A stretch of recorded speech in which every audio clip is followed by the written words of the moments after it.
didn't trust me so much. I think he really trusts me too much. Lord, I swear, whoa, it's not my will. It's the way she makes me feel. Lord, I'm scared of what I do. If she starts feeling the same way too, I think he really trusts me too much. We got a problem.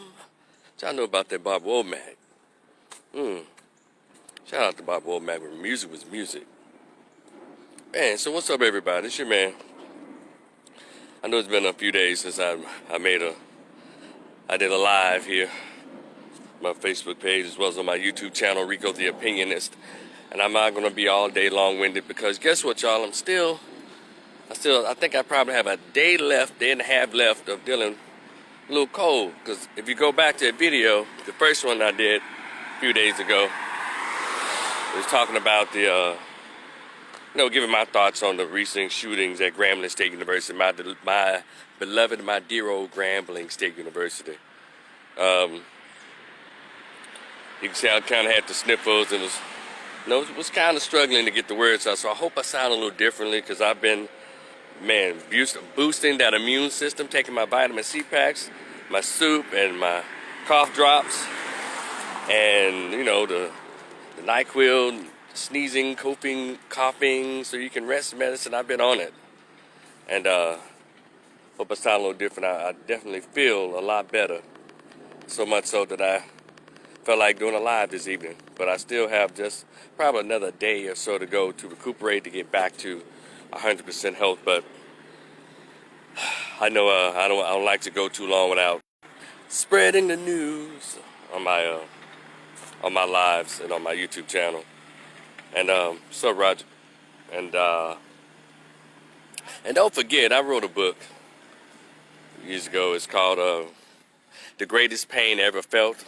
Conversation with my absent biological father who never wanted to be found. And basically what it was about is about me meeting my father for the first time. I'm sorry, let me go back.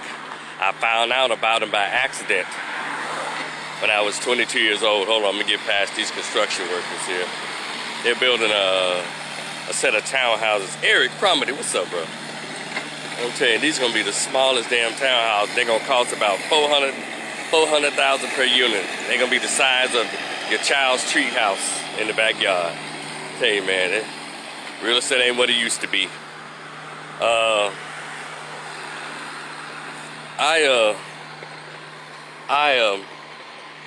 As I was saying, what was I saying? This damn thing interrupted me. I was talking about not getting past the cold and talking about what was going on campus, right? Hey, Kenyatta Kelly, girl. And and I hope I sound a little different, a little better to everybody today. But I don't like to go too long without putting something up here. And speaking about the issues, or the current issues of the shooting and all the stuff that's going on at Grambling State University, and I just learned that a couple of more folks have, and I'm assuming they were non-students that passed away as a result of the shooting incident last weekend, I guess during homecoming, right? And, it's just terrible all the way around. But someone sent me, shout out to Rhonda Mitchell. Rhonda was one of my favorite Zetas when I was a student at Grambling State University. She's one of my favorite Zetas, members of Zeta Phi Beta. Rhonda sent me this news clipping about 4 young men. Wait a minute, I knew what I was talking about. Pause right there. I was letting y'all know about my book. Yeah, see, those damn construction workers threw me off. All right, it's called The Greatest Pain Ever Felt. My conversation with the absent biological father who never wanted to be found. It's about when I accidentally found out about who my actual biological father was at age 22. And I was a student at Grambling State University when I found out. I was doing work study. in the infirmary or the health center there. Shout out to Miss Myra Jones. I think it was Miss Myra. Yeah, Miss Jones. She was my supervisor. and she was in there talking to the nurses. I went and snuck back in one of the offices and made a long distance phone call to my now late Aunt Pat, bless her heart and rest her soul. I just thought I'd call her, and we were just talking. And my little niece, who's now 30, 31, but she was just born. I was like, wow, you know, Nico looks just like her mom when she was a baby. He's like, yeah, you look just like your daddy. I say, James. I said, James, who is that? And she's like, boy, your mother hadn't told you. I said, told me what? And that's when it started. She didn't mean to tell me. And I guess it's been a little secret or something. My mom had no interest in it ever coming out. So anyway, I remember, you know, hanging the phone up with my aunt. And now actually, before I hung up, I asked her, I said, well, hey, Pat, how does he look? She said, Rico, go look in the mirror. And so this was a Wednesday night. I walked home. I walked home in a daze from the infirmary, and I lived off campus in a little trailer near Slaughter Street behind the stadium. To go through the park, go through the woods, and cut across the neighborhood. I was just walking home and across the campus, and one of my dudes to the end, Patrick, he pulled up in his black truck. Said, hey man, what's going on? I said, nothing, man. I got in the car with him, got in the truck, he gave me a ride home. What's happening? I said, nothing, man. Just found out some news that's crazy. And I ended up, you know, breaking down in tears in his truck. And he said, man, it's gonna be all right. I said, I know, man, it's just crazy. And then I went to my little trailer and laid down and cried the whole night. Got up that morning, went to Gray's bus station, took the bus home. And I didn't confront my mom. I just went to her steps, went to her house, and said, hey, who is this cat? What's going on? And okay. So anyway, he never wanted to meet me. And we talked on the phone until I decided at age 39, like, damn that. Found out where he lived, showed up at his house, beautiful suburban neighborhood. And he's like, I knocked on the door. He came to the door. I saw my hand and my body coming out of the door. And he's like, hey, what's going on? I brought my brother with me. Shout out to my brother, Eric. And he came out. And I just stared at him. I looked at him and I looked back at my brother. I said, man, you see this shit? This is crazy. I mean, me looking at me. It's almost like, have you ever seen Denzel Washington's son? I think it's the case. Denzel Washington's son has his mother's face, but everything else is Denzel, the body, the voice, the movement. I think that's the situation with us. I look like him, like Captain Mo a lot, but I think I look more like my mom, but my body, my voice, and all that is that dude. And so my brother came around me and said, hey, my name is Eric. He said, hey, Eric, how you doing? And then he asked me, he said, so how did you find me? I said, well, you know, Google MapQuest. He said, oh, well, I have to give you an A for effort because I've worked aggressively over the years to prevent you from ever finding me.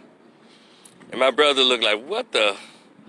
And after a while, my brother's like, man, come on, man, let's go. I said, no, I can't. I have to hear the rest of this. And I've been waiting for years just to hear what comes out of his mouth. And this was December 25th, 4:30 p.m., 2008, when I showed up at his doorstep. He didn't, because he never wanted to meet me for some reason. But he talked on the phone. We talked on the phone for years.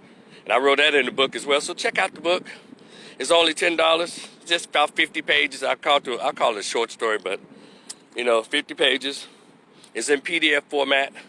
It's $ Rico the Opinionist, OPINIONIST. You can PayPal or Cash App. And should you decide to get it, please send me an email address so I can email you your copy of the PDF. It's almost like ebook. And then if you get it, please let me know what you think, okay? So anyway, that's my short story. That's my book. And so now let's get into this recent news. Jermaine, what's going on? Let's get to this recent news that's going around. I think it was in the Arclet Miss or Arclet something newspaper or media's webpage. 4 young men, 18 to 20 years old, arrested. Go read the story. I'll try to put the story link on this Facebook page as well as in the description box here on the YouTube channel, Rico the Opinionist, my YouTube channel. Yeah. So anyway, I read through the story. Let me tell y'all something. For those of you who doubt what I'm talking about, I'm telling you, every time I've said something, it's in an opinion form, but I know what I'm talking about. And things that I say, I know what it is, but you know, you can't say as facts and this for sure. I just like, hey, I'm just saying what everyone else is thinking. Hey, Nene, girl, thank you. You know that little sponge thing? Hey, Nene. And so I know what I'm talking about. Just like I said, in the story, it was two young men. It was four of them. Two of them, the Grambling police, University Police received a call or a tip about some guns, and they went to room 210 in Pinchback. They call them Pinchback apartments probably now, because, you know, they got the little fancy apartments now. And they went in there and got consent to search the room. They found about 4 guns and 2.7 grams of weed. Is that a lot of weed? Because I've never been a weedologist or one who partook in weed like that. I smoke weed, but I didn't get into the pounds and the ounces of it. So I'm kind of green when it comes to that. See, Eric, I told you, man. But people like to hate because I'm saying it, but I'm sorry. Eric, let me tell you something else, man. You know what? I'm going to get famous one day, then whatever I say, they'll take it as law. Due to the fact that I'm viewed as alternative or anti or labeled militant, you don't believe a damn thing I say. And that's cool. That's fine. It's always been like that. It's always been like that since the beginning, when Jesus said it, when Malcolm said it, when Marcus said it, when Megda said it, when Martin said it, when Fannie Lou said it. They never believed it until somebody else said only the people that they like, then they agree that this has some truth to it. So I'm used to that. That's always wait until when they come back around, they're going to prove Rico was right. Even I used to write my newsletter on Grambling campus. It was in my opinion by Rico Rivers, right? And I would say, in my opinion, this, that. And people be pissed. And next thing I know, after people have publicly stoned me and pulled a Judas on me, I don't know him. You know in person how they did it? Oh, Eric said it's called willful blindness. Or convenient blindness, too. Play like you don't know me and all that shit. Then you come around in the back when ain't nobody looking. Man, you telling the truth. Man, I know it too, man. Man, you telling the truth. And I always said, hell, it's the people that's the most silent. They know the most. All I try to do is fish it out of you. So, that's right. Somebody had to give him a tip. Like I said, I mentioned the word culture. It is culture. There's a lot of foolishness goes on in our community. I can't say what's going on at these big white universities when they do these shootings and stuff. It's a little different. A lot of white boys be hurt. They scared, they mad because some little white girls ain't talking to them. Remember the little white kid that was in the BMW? Said that good-looking fella, he was in a brand new BMW. He was mad because the sorority girls weren't giving him no play, and they was getting all their coochie to whoever he thought were the men who were rude to them. See, he was just a lame. So he gonna decide to shoot up the whole sorority house because you mad because none of them talk to you. See, that's different stuff. That's criminal minds on Wednesday nights kind of shit. But with black folks, it's some bullshit that we're all interconnected into the bullshit. Like I've always said. And that's the stuff we have to deal with in our community. We refuse to deal with it. And I'll even akin it to, like I said, goddamn it, in the black community. I mean, in these hoods. The reason this stuff is going on because the people who are doing it are usually friends with or related to the folks who live there, so they won't tell it. So they want to, let me tell you something, the most damning thing, the most telling thing that black folks say in these ghettos. When the police comes around and say, hey, you know who did it? Can you give us any conversation about who did it? You know what these people will say? I'm trying not to cuss. They'll say, that ain't my job. You the police. You go find out yourself. That lets you know right there. If I was the police, I'd like, you know what? Kill them all. You know what? Flood them with weed and crack. Fuck them. Because I'm not going to be the police and you tell me that. Say, no, go on.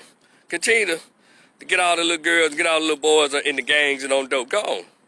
I'm here. I'm sworn, to take an oath to, police an area or whatever. Protect, but then I ask you what's happening. You the police, you find out. So, I guess now with all this going on, they're probably being given secret tips. But see, again, we're being reactive instead of proactive. And also, whoever those people were, because in the news article they say they were not students. It was found out they were not students, and they were living in somebody's room. Whose room were they staying in? Whoever that student was, his ass or her ass, his ass need to go too. As it relates to how they got guns on campus and they need to go too. Did I tell y'all about the word culture? It was a different thing going on. People have always kind of snuck on campus when I was a student at Grambling. But it was culture, meaning they were there because it was exciting. It's like, look, I can sleep on your floor, bro. Yeah. He came in. He didn't make no sound. They didn't make no noise. They just wanted to come and hang out when we got out of class. I'm not saying I harbored anybody. I'm just saying I knew people. There were people who did. And they came in. They probably kicked it at the parties. They probably just ate in the caf. You know, they just came in. Then after that weekend was up, they went on home. But see, it's a different culture now. We're going to have to discuss culture. And we can throw in all the stuff that formulates this Negro or this N-word culture. You got college students who bring the N-word culture to a college campus, and all this no snitching. Again, like I said in my other video, college is your getaway from the foolishness. College is your next level of development and growth. You don't bring your foolishness to college, the way you think. And then that university is supposed to have things in place that'll help you or convince you to say, hey, I'm in a different place. I don't need to act like that. I don't need to think like that. And yes, they sold weed on campus when I was at Grambling. They had pistols too. But it was just something different. And until we address that, it's going to always be a problem. You know, they say, well, you know, mass shooting is across the country. You're right. But also, we're going to see, and to me, this is all what I call deflective statements. They're deflective statements. There's something going on with the mindset of black America, of America's black youth. And I don't believe in doing deflection. I'm going to tell you exactly what it is. It is a purposeful funding. This funding is a purposeful promotion and a purposeful, come on somebody, funding of foolishness, the hood, trap, and the ghetto. Now, these white-owned companies and corporations, they don't put $100 million every year into seeing how black boys flourish and seeing how the black communities coming together as a husband and wife and creating children. They put all their money into TV shows, into music, into movies that show every ounce of dysfunction that has happened, that could happen, or they hope to happen. You understand? Listen to the music. There's no such thing as R&B now. It's over. By the way, y'all share this live. Share this live, please. And Grambling State University is no different than any other college campus, than any other neighborhood. I call it a community. See, college for me, again, it was a place to get away. It was a place for me to get away from that is which psychologically and emotionally ailed me. And Grambling served that purpose for me. It wasn't a place either. It was a place where I met a lot of nice folks and met some fools there, but it was college. You had 18 and 23-year-olds all over the place. And we had scholarly professors. And so that's what needs to be addressed. Calandra said, just saying hi, keep talking. I will, good. That's my ace right there, y'all. But anyway, so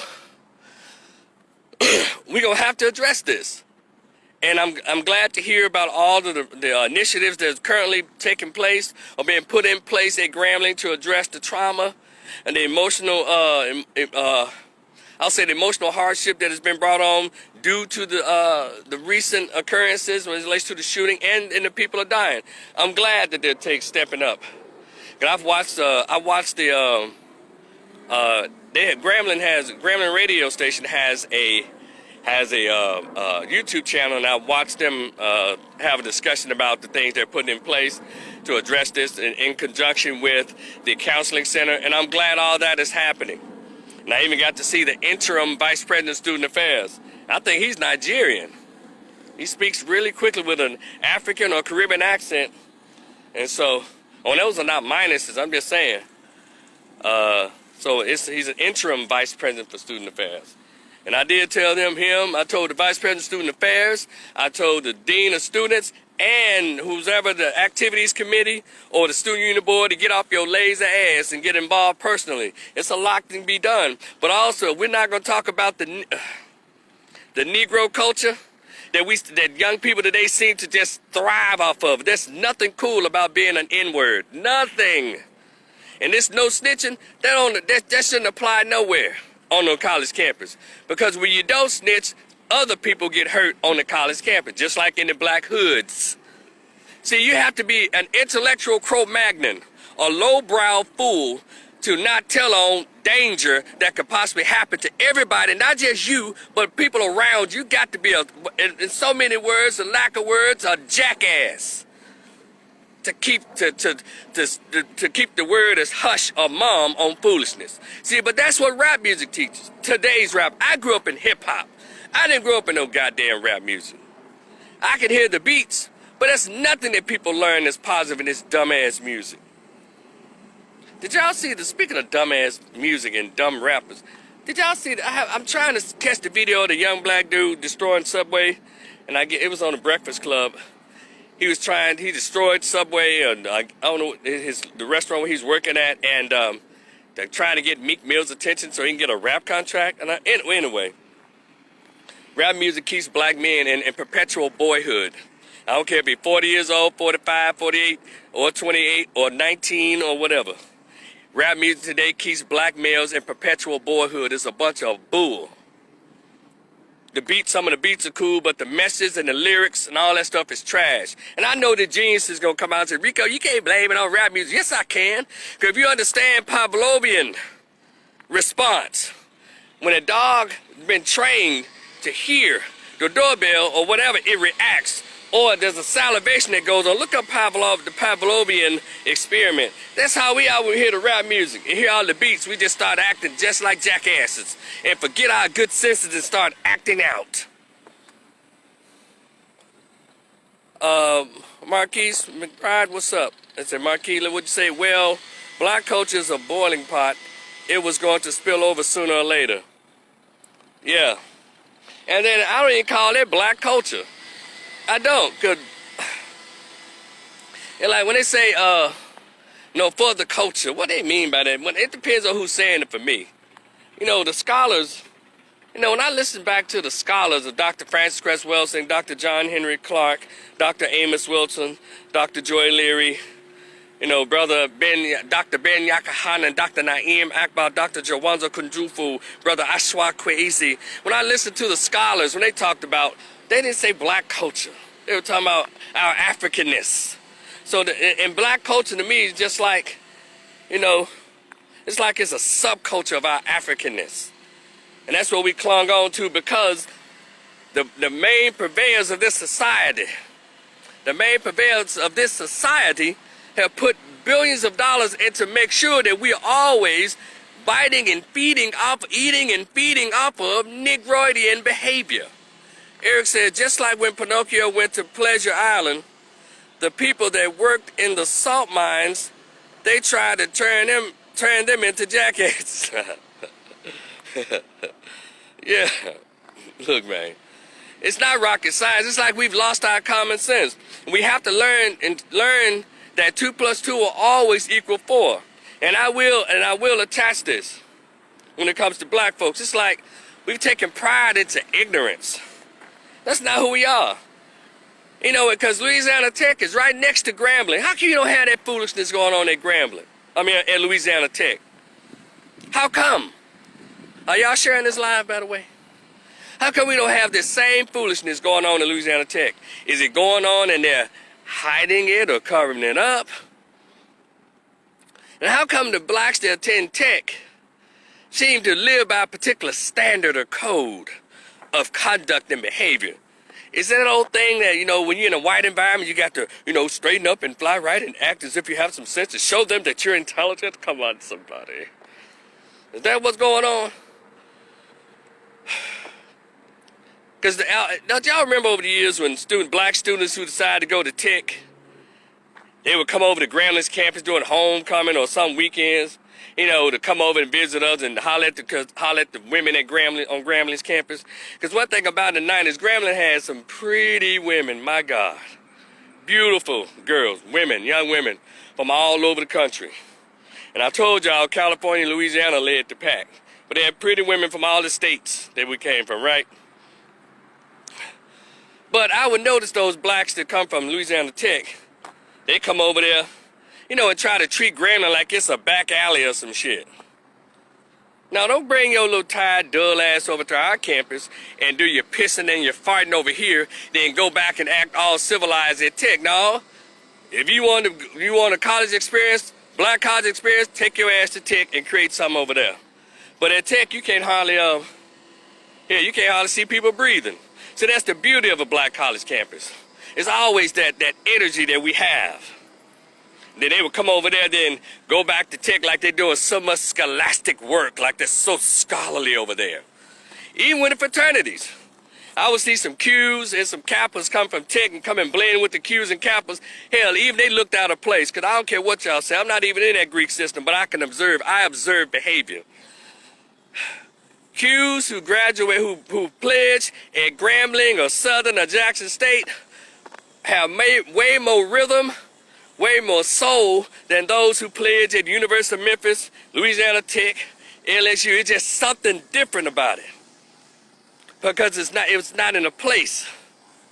It's because when they pledge the black fraternity on a black campus, there's something different about that. And I think if they were to admit it, the members of Divine Nine, they'll say, Rico, you're right. I'm saying. And I would tell some of those Tech students back in the day when I was student, don't bring your ass over here and to our homecoming, to our spring fest, over here smoking and trying to holler at the women like you cool, then take your ass back to Tech like you some kind of nerdy ass Steve Urkel over there, but you want to go use our school like it's a toilet or something. Take your lame ass back to Tech. Yeah, I said it. Yeah, I was very territorial about my school. You're not going to come over there and handle our school in a kind of way. Then go back to what you think is the suburbs. Gonna handle Grambling like it's South Dallas, and then when they get done, they take their ass back to Plano or Frisco. No, you're not doing that. How about you keep your ass over there? And it's so sick here that you got black kids who don't want to go to a black college, but they're gonna go to University of North Texas and gonna create UNT, HBCU at UNT. You stupid dumb bastards. You ignorant lost sons of basket weavers. Yeah, I'm going up. I'm just telling you, I'm very protective of what's black. And that's what we're missing, black culture, which doesn't allow for black protection. Did y'all see on the news years ago, and these black students at University of North Texas in Denton, out in the country in Denton, the white president put on a hat, he must have did like this or something, or bobbed, and they was all jumping around like a bunch of ninjas around Tarzan. Y'all do something about y'all kids when they send them to these white schools. They act like a bunch of pickaninnies and yeah. And because the white man did put on one of their caps, they just was just screaming like a bunch of banshees. I was embarrassed for them. If you want a black college experience, bring your ass to the black college. Don't take your ass to the white school like you're doing something great there, but you want to shake your ass and smoke your blunts and do your foolishness over here. We are not your ghetto. But I need you to go, those who go to HBCUs, our HBCUs are not our ghetto either. And those little bastards have been arrested. Those 4 young men, they've been arrested. And I think there's more secret phone calls or emails going to be sent on who else is illegally staying on the campus with pistols and weed. And I said, damn, they must got a nice little market there. And what is it about, thanks to this music and thanks to this hood, this pledge of allegiance to ghetto, this pledge of allegiance to hood, that everywhere young black males go, and no one sticks up for black males hard, and I do, but I understand that some,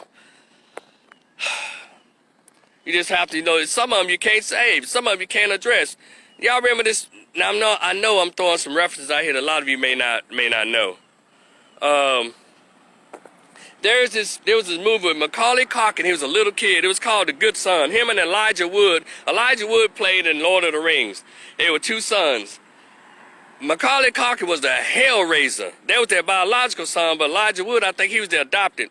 And I'll just say this, at the end of the movie, Macaulay Culkin, he was acting a god doggone fool. Just clown. And the mother, it was fighting or something. Macaulay was acting a fool, and it was fighting, and the mother had one boy on each arm, and it was hard for her to hold them both. And Elijah Wood was her adopted son, and Macaulay was her actual son. Daniel Jack was good, bro. And she made a choice. This is my biological son who's like, Mommy, please. But he had raised holy hell. Go look that movie up. It's an old school movie. And Elijah Wood was the adopted boy. But Elijah Wood's the one who behaved. And so she made a decision, an executive decision at that moment. She was about to fall over because she couldn't hold them both.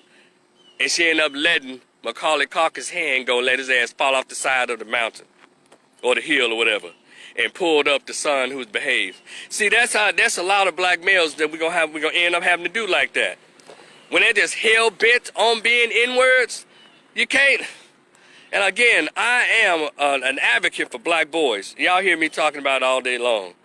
But when you're to the point you can't reach them, I mean, every chance they get, they're still gonna be jackasses. I mean, what can you do? And I'm telling Rico, you should be mentors. Let me tell y'all something. I'm 52. When I was in the 8th or 9th grade, thank God for the 80s. Because a lot of us didn't have dads then either, right?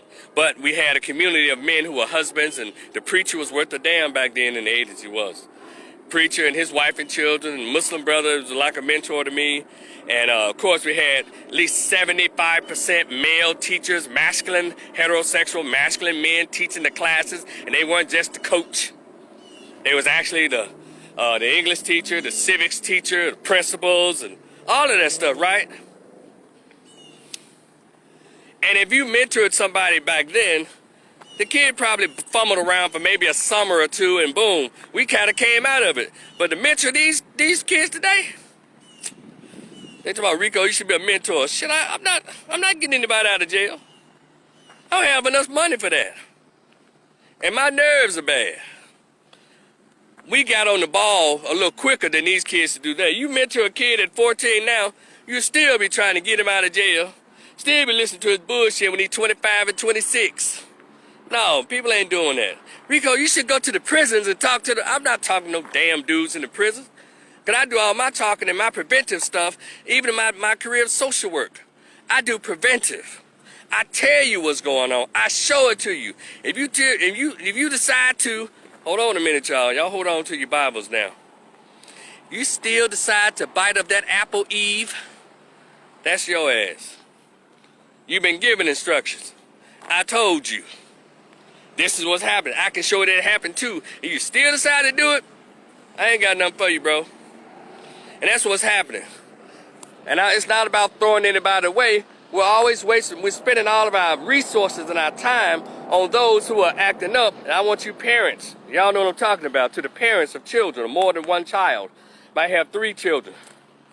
They tend to spend a lot of their valuable parenting on a child that they say is misbehaving or the bad child, while the children who are doing well in school, who are doing well in society, well, they unknowingly, accidentally, don't mean to, not show them that much attention. And so the good kids say, well, damn, I guess I'll start showing out in school too. I want that attention from mommy and daddy the way our brother or sister who's acting a daggum fool. And so this is what's happening. We're gonna have to change the way we do things. Those who want to go for bad, let them go. Eric said, hell, and he might try to kill you. Let them go. Look, students at Grambling State University, come on now. You're at college. Administrators, create the black culture. And I'm glad that people are pointing out. And I hope they continue to point the finger at some more folks that's acting the fool there. Your main goal at college is to go there, not just to get your degree, but in the process of getting your degree, learn something new.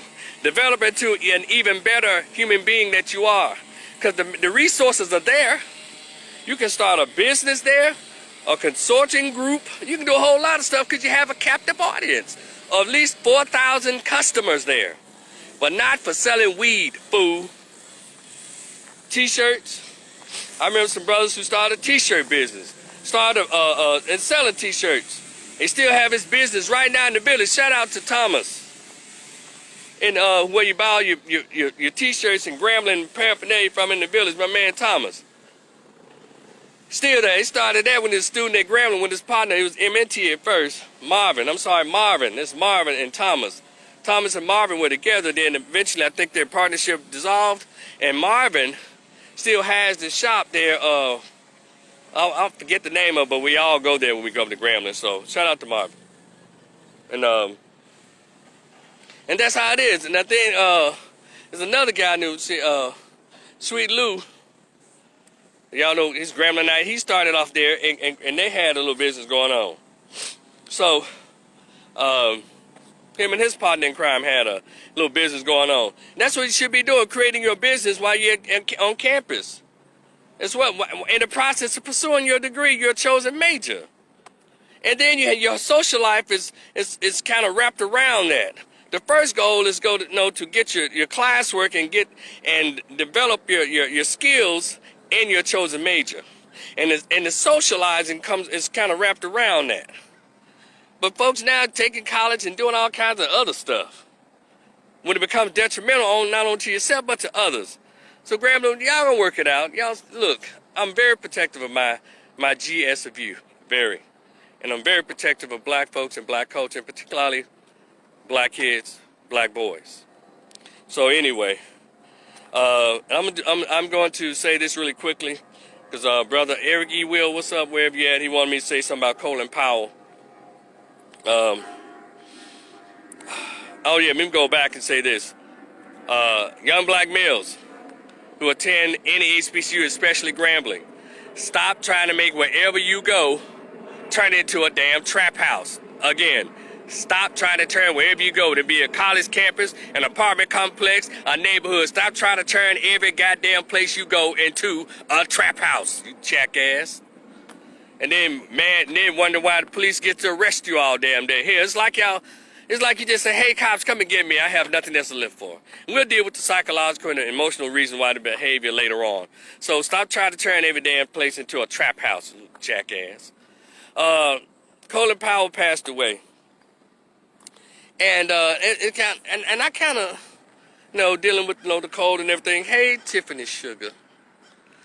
And I didn't really have a lot to say about that because I remember when Colin Powell was doing this thing.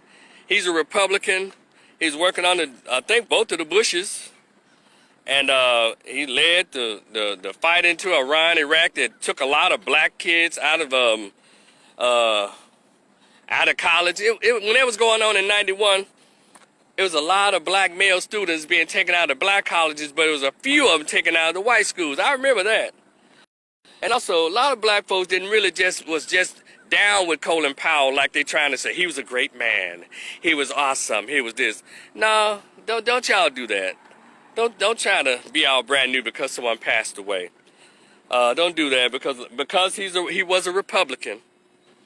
Black folks did not care for Colin Powell like that. And he's 84 years old. He was battling with cancer and he caught COVID. And due to the fact that the cancer created some immune issues, allegedly, reportedly, the alleged COVID was able to claw in. And let's go back to when he started first talking about COVID. And the people who were dying en masse were those who had pre-existing conditions like, if they had cancer or high blood pressure or kidney infections and stuff like that. It appears to be an immune. It's something, if you have a very, very weak immune system, COVID will come right on in and take you out. So it's very interesting that they never talk about building your immune system. But he also had not only dealing with cancer, but they said allegedly, reportedly, according to the news, that he had developed Parkinson's. So he's 84 years old. So guess it's been so long since I heard about Colin Powell that I really, his politics are what they were, and some people saying, well, he defected away from the Republican Party and changed his thinking and all that. But one thing about it, as relates to his image, I'll pick him over Obama anytime. Colin Powell was a quiet dude. He didn't talk trash. He didn't try to present himself as something that he wasn't. Very dignified guy from what I saw on the TV. He didn't talk trash. He was just kind of like one of those quiet dudes that carried a big stick kind of dude. He didn't, whether you agreed or disagreed with his politics, he was his image, the image of him and his wife, perfecto. Very clean cut, very well spoken, and he said what he's gonna say. And I liked him way better than I ever liked Obama. Yeah, I said it. Because Colin Powell was actually a real one. But due to the fact he was a Republican, a lot of black people didn't like him.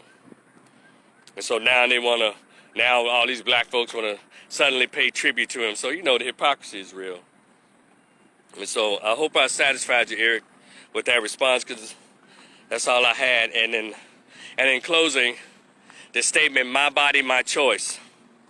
Isn't it interesting? That only applies to abortion, but not taking the jab or the potion or whatever. It's a stay strong, Rico, for sure, brother. And I know that how come that statement is not able to become mainstream across the board? My body, my choice. They're giving Kyrie Irving pure hell, but stay strong, Kyrie Irving. People should. You're saying that you're not telling people, trying to make people do anything, but then you're around here telling people they can't work, they can't feed their families or pay their bills if they don't take this. Now, what kind of shit is that under the guise of they're saving people's lives? But then again, in the Mavericks games and all the basketball games and football games, they're telling you this. Y'all help me for this to make sense. These are the rules. You need to show proof of vaccine, have a vaccine card, or a negative COVID test. Wait a minute. If you're pushing the jab, and you're saying that's the only way you can be protected in so many cases, but then you'll accept 35 to 50,000 people in an event, concert, outdoor, indoor, basketball game, football game, if they got a card that says they're not, so do they catch it with it, or do they catch it after having taken the shots, or because you're in there with people who don't have it, so who's spreading it to whom? Y'all see how confusing this shit is? It's weird. Had this been Trump doing this, yeah, I threw the T word in there. It would have been cussing every day on all the MSNBC, CNN, ABC, CBS, all of them. All of them been just going at it. New York Times, New York Post, LA Times, everybody been going in. But since it's the president you like, or they've been taught folks to like, everything seems to be all right. Even people ain't got nothing to say about the gas prices. And if they say something about it, they just say, well, it is what it is. But had there been Trump with these high gas prices, man, there you go. He don't know what he's doing. That's the dumbest president we ever had. I'm just so sick of it. I'm over it. So I'm going to go home and grab me a hot cup of chicken noodle soup and grab me some tea and put my vitamin C pack in there, and to get the rest of this little cold out of my throat is a lot better. And I hope I sounded a lot better to y'all as opposed to like I did last time. And give me one of those cooler Ricola cough drops and call it a day. Y'all, please share the live. And I'll talk to y'all in the future. Fool with me if you're cool with me on the book. Hit me on the Cash App or the PayPal. I'll talk to y'all in the future. Peace.